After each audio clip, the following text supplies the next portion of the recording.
Ranawat diet में आपका स्वागत है। जय श्री रामकृष्ण। आज आपको बता रहा हूं समलैंगिक कैसे बनते हैं और उन समलैंगिकों का इलाज होता है।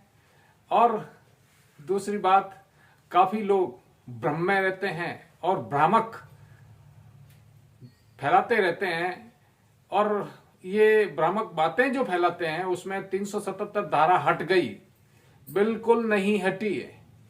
377 धारा कहां लगेगी? थाने के अंदर लगेगी। किस और उसका फैसला कहां जाएगा?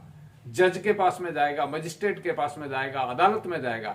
और जब ये 377 धारा एक जज के ऊपर लग गई हो या एक लग जाती हो तो आपने सोचा भी नहीं होगा। ये 377 धारा राजस्थान के एक जज के साथ में लग चुकी है। पूर्वोत्तर मैंने एक वीडियो बनाया था, उसके लिए आपको वो वीडियो देखना पड़ेगा। मैं 2.5 साल से लगभग अनुसंधान कर रहा हूं और अनुसंधान किया है, जिसमें बाल यौन शोषण से समलैंगिक बनते हैं। बाल यौन शोषण से जितने भी पीड़ित होते हैं उन्हें समलैंगिकता की एक आदत, एक लत लग जाती है, जो अप्राकृतिक मैथुन माना गया है समाज के अंदर। हमें रहना समाज के अंदर, हमें जीना समाज के अंदर, कानून के एक दायरे के अंदर। विश्व संस्कृति हमें प्रभावित करती है, पर हमें उससे बचना जरूरी है।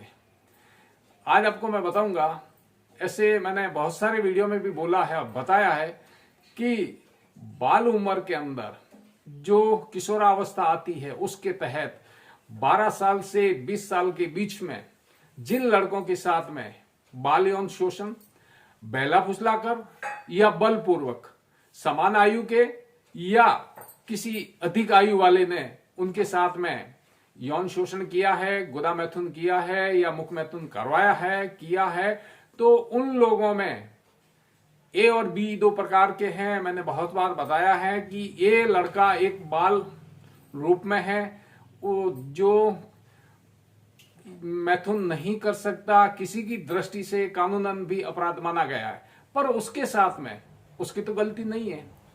वो बच्चा होता है और उसे ज्ञान नहीं होता है, और ये हरकतें किसी की प्रेरणा से हो सकती है, किसी के दबाव में हो सकती है, तो उनके साथ में बाल यौन शोषण हो जाता है या किया जाता है। तब कुछ लड़के तो हिम्मत करके बायोसेक्सुअल में कन्वर्ट हो जाते हैं। कुछ लड़के ऐसे होते हैं, उन्हें न तो सूझता है न किसी को पूछते हैं, तो वो लोग पीड़ित रहते हैं। कुछ कायर होते हैं जो गुलामी स्वीकार कर लेते हैं। इसमें अगर राजनीतिक दृष्टि से देखेंगे तो 2 वर्ग हैं, एक शोषित वर्ग और एक शोषक वर्ग।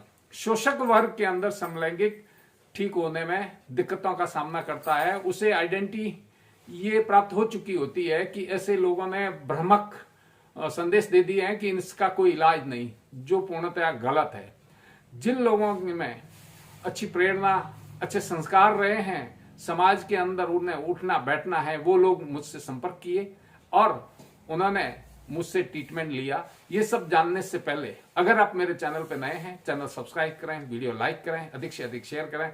मैं डॉक्टर अविनाश सिंह राणावत, साइकोलॉजिस्ट और डाइटिशियन। आज आपको बता रहा हूं 377 धारा भारत के अंदर हटी नहीं है। लोग भ्रम में हैं, भ्रम फैला रहे हैं, जिसमें काफी लोग हैं।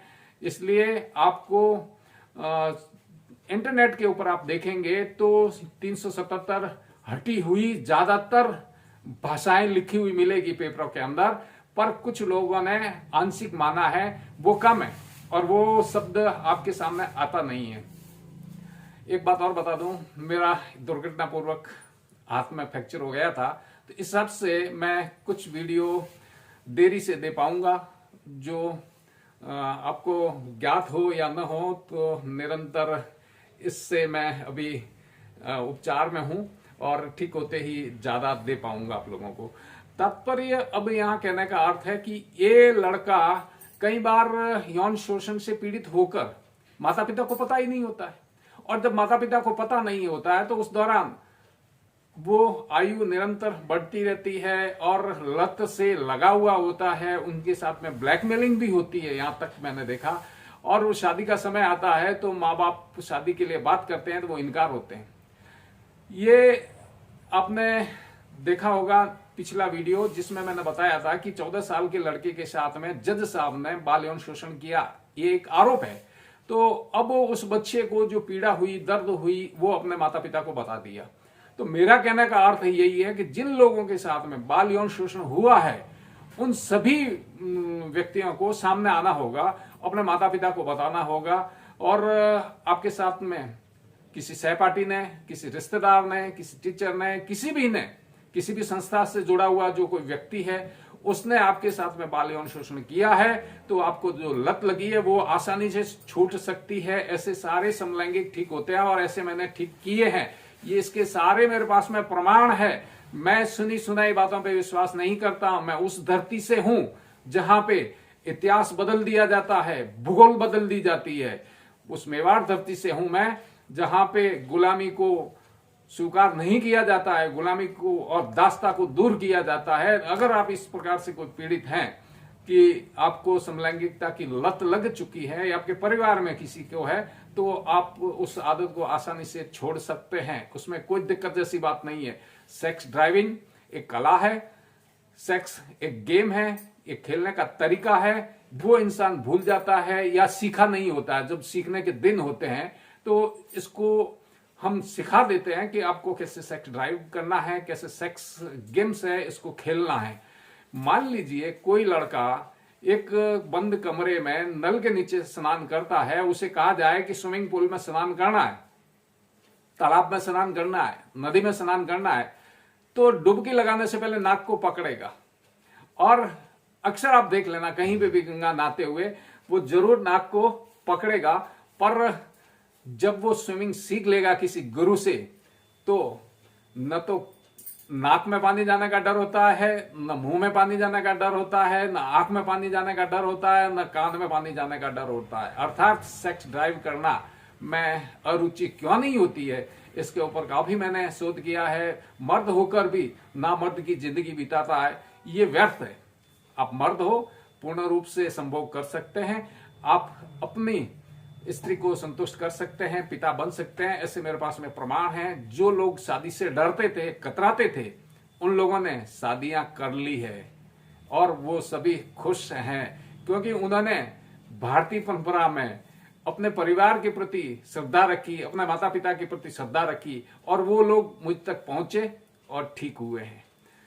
अगर आप कोई सार्थक टिप्पणी करेंगे तो सार्थक टिप्पणी का जवाब दूंगा। मिलते हैं नए अपडेट वीडियो में, तब तक के लिए जय हिंद, स्वस्थ रहें, मस्त रहें।